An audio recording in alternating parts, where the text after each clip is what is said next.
ہمارے علاوہ بھی کوئی کام کرتا ہے یہ؟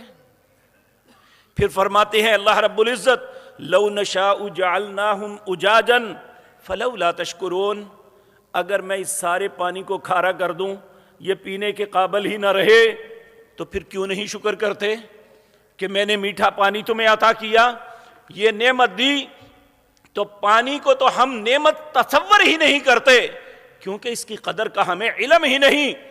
جاؤ چولستان میں جا کے دیکھو کہ وہ ایک ایک بوند کے لیے کس طرح ترستے ہیں، کس طرح پانی نکالتے ہیں۔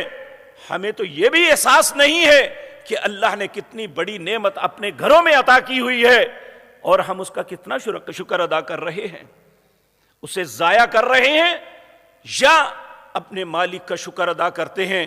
کہ ہم میں سے ہر انسان، آپ دیکھیں یہاں پنجاب سے، وسطی پنجاب سے نکل جائیں، لوگ 20 دن مہینہ نہاتے نہیں، پانی نہیں ہے۔ آپ کو اللہ نے یہ نعمت دی، آپ روزانہ فریش ہوتے ہیں، نہاتے ہیں، اچھا لباس پہنتے ہیں، لباس دھو کے پہنتے ہیں، یہ ساری